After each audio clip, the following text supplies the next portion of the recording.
In other news, China, Russia and Iran are set to hold joint naval drills in the Gulf of Oman. This isn't just a military exercise, it's a political statement. The Strait of Hormuz is the world's most important oil artery. A fifth of our daily oil flows through it. 21% of global supply every day. It's a crazy amount.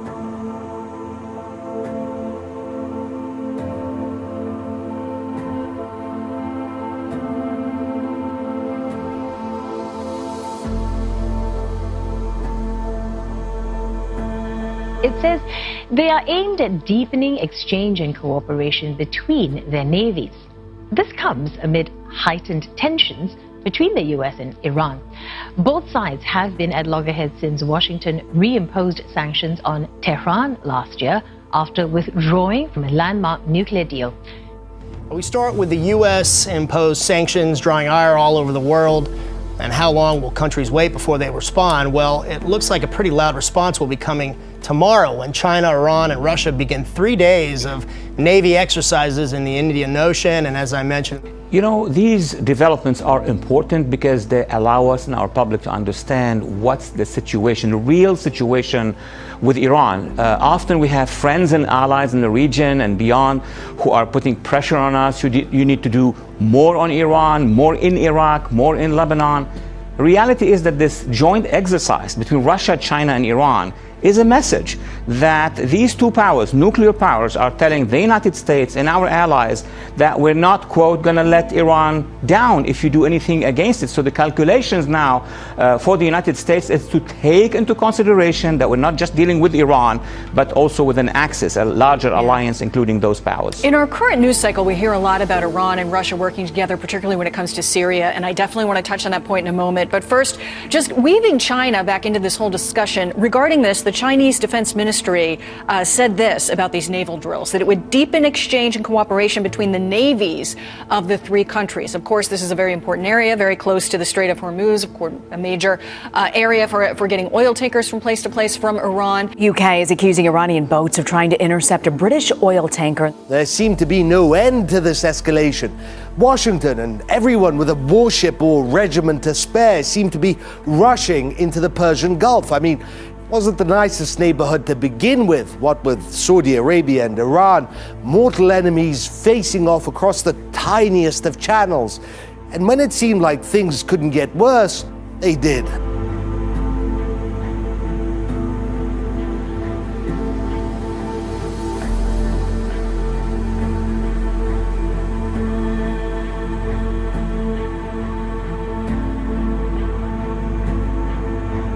The attack was launched from the north and was unquestionably sponsored by Iran. Amid all the calls for de-escalation, Iran has now launched an unprecedented attack on the world's energy supply. Having failed at max pressure, Secretary Pompeo's turning to max deceit, blaming Iran won't end disaster. So I think that would be throwing Trump a bit of a curve. Do you see a day where the U.S. actually does have diplomatic relations with Iran? Do you ever see a future where the U.S. I find that very hard to envision, just like I find it very hard to envision that we're ever going to have a normal relationship with Russia again. Wow. And that's a very, very dangerous thing. I mean, we had more respect for Moscow during the Cold War when there were commies over there. So ever since there haven't been communists there, we've been extremely provocative and not treated them with any kind of respect. It's a bit of a paradox.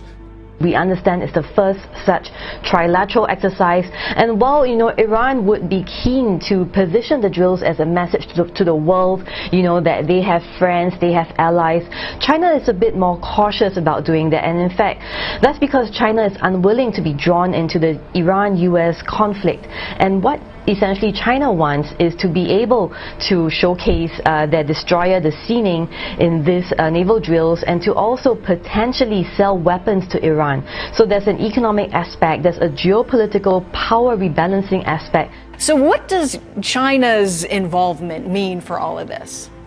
Well, look, China and Russia, but China made the statement is telling us that we're not going to allow you to seize and control this area and isolate Iran. This is very serious. That statement is very serious, and it could be also that they are willing, China and Russia that is, to send some of their parts of their fleets or ships into that area, which would complicate things. Great points. Yeah, really fascinating stuff. And you know, the new year, who knows what the new year's going to bring? It's like Happy New Year, and you know, and hopefully let's go to war. And hopefully not the last New Year. Yeah, right. Jim Jatras, I appreciate it. Thanks so much John. for coming in. Great talk and fascinating as always.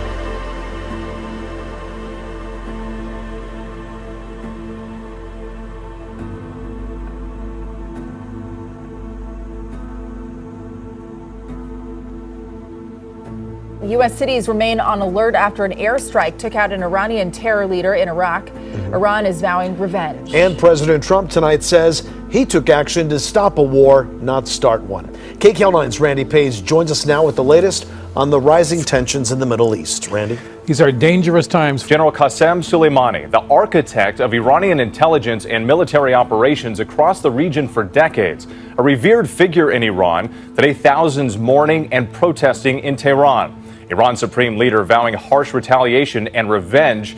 And Iraqi politicians with close ties to Iran are calling for the roughly 5,000 U.S. troops based here in Iraq to be ordered out of the country in protest. What makes this situation so dangerous here in the Middle East is that the Iranians will feel that they have to retaliate. Qasem Soleimani was a national hero, part of the military genius of Qasem Soleimani, however we may judge him morally, was that he understood that Iran cannot compete head-on with the US. So he became a master of asymmetrical warfare, giving money and weapons to proxy groups and militia groups across the Middle East.